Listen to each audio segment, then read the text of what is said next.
Buenas tardes, mi nombre es Rosa Berlín Peña y pertenezco al grupo número 3.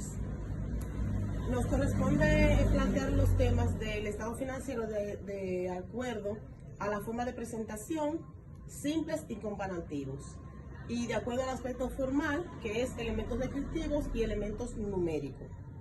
Bien, los estados financieros simples o básicos contienen información que deben reunir ciertas características, entre características cualitativas, las cuales pueden ser de gran utilidad en una toma de decisiones de usuarios o de usuarios generales. Los estados financieros simples o básicos, estos presentan la información de un solo periodo a una fecha determinada. La situación económica y patrimonial de una empresa queda reflejada en los estados financieros. Estos documentos son muy importantes y por esto deben ser muy impredecibles para saber si una compañía es sí o no rentable.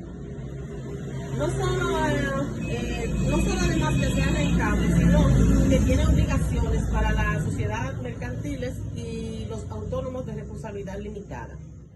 Estas cuentas anuales deben presentarse en el registro mercantil y serán públicas. Esto quiere decir que cualquier persona o entidad puede obtener una copia. Los principales estados financieros son tres, que son el balance general, el estado de resultado y el estado de flujos. Entre el balance, existen también otros que no son menos importantes, los cuales son como el estado de utilidades retenidas, está también las notas explicativas, el estado de cambio de patrimonio neto, o también muchos documentos que necesitan llevarse a cabo en el estado financiero o en los estados financieros. Una pequeña definición de balance general es un documento contable donde se informa la situación financiera de la empresa en el momento determinado. Básicamente se trata de un informe que presenta la forma más clara, más precisa, la situación patrimonial de la empresa, tiene que estar los activos, los pasivos y el patrimonio. Ya como sabemos, los activos, que es lo que uno tiene o lo que la empresa tiene, el pasivo, que es lo que la empresa o la persona debe, y el patrimonio, que viene siendo los derechos y obligaciones, que viene siendo también, como diríamos, el capital. Es fundamental que el balance nunca esté descuadrado. Es así que el total del activo debe de ser equivalente a la suma del pasivo más el patrimonio neto o capital. Si esto no es así, entonces hay un error.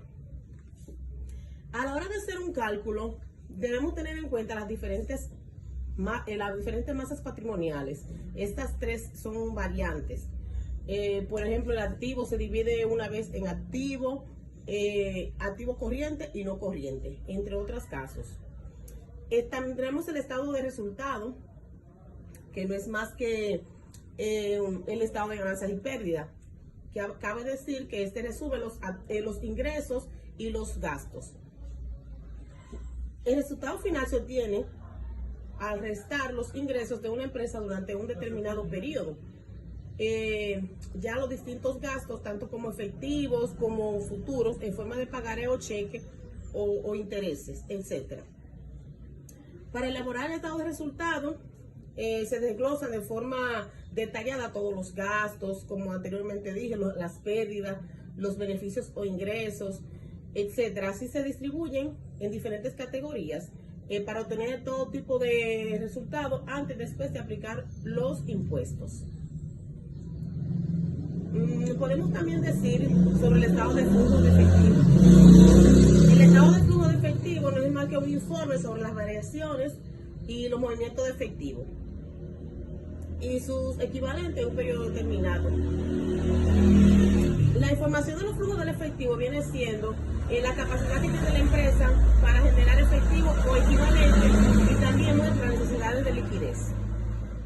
Además, es posible con detalle donde esté el efectivo, donde ha ido a parar. Quiere decir que, por ejemplo, hay que tener en cuenta cómo tenemos un dinero, ya sea por préstamo, ya sea por alguna situación económica en dicha empresa, dependiendo de la situación de la empresa. Sobre los estados financieros comparativos, podríamos decir que es un documento donde está la información en dos o más periodos o dos o más fechas determinadas. Estos son estados comparativos y están también los depósitos de depósito general. Entre los estados de flujos es un informe sobre las variaciones y movimientos de efectivo y sus equivalentes a un periodo determinado.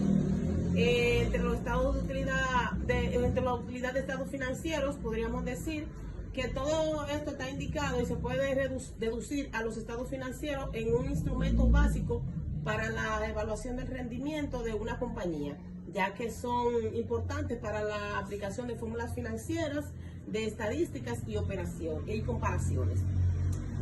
Ahora nos vamos a ir un poquito a los elementos descriptivos y los elementos numéricos. Solamente tenemos la definición de que los elementos descriptivos es un estado básico demostrativo, el cual es un estado básico demostrativo de la situación financiera, el cual tiene una fecha determinada en cada empresa. Además, es preparado de acuerdo con los principios básicos de contabilidad gubernamental.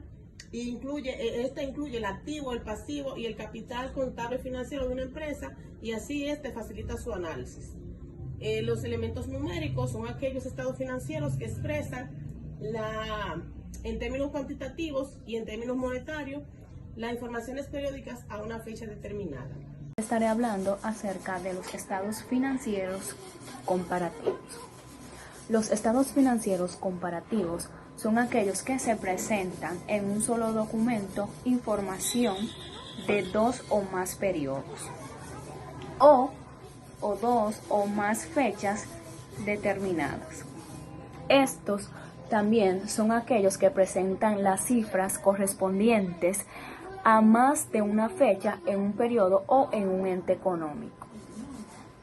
Los estados financieros de propósito general se deben de preparar y presentarse en una forma comparativa con los del periodo inmediatamente anterior, siempre que tales periodos hubieran tenido una misma duración. En el caso contrario, la comparación se debe de hacer respecto a los estados financieros preparados para mostrar un mismo lapso del ciclo de operaciones. Es claro que la comparación de los estados financieros puede hacerse a más de una fecha, es decir, que los estados financieros se pueden comparar, por ejemplo, del julio del 2021 al julio del 2020. Los estados financieros comparativos son como un conjunto completo de los estados financieros de la entidad que la emite, donde no solo se puede recoger la información de ese año, sino que también se muestra la misma información para uno o más periodos Los estados financieros comparativos son útiles por las siguientes razones. Una, porque con esta información podremos comparar los estados financieros de la entidad a través de varios periodos, de modo que se puede determinar las tendencias. Por ejemplo, un ejemplo de eso sería las ventas crecientes, los beneficios crecientes, las deudas decrecientes, entre otros. Otra razón sería que también se pueden comparar las proporciones y de los distintos elementos del balance de la situación, de la cuenta de resultado y del resto de los estados financieros durante varios periodos. Un ejemplo de esto sería las ventas sobre el costo de las ventas, la relación entre el pasivo y el patrimonio neto, también entre deudas a largo plazo y a corto plazo. Otra razón útil de los estados financieros comparativos sería que son la base para predecir el rendimiento futuro de dicha entidad. Es cuanto en nuestra parte. Gracias.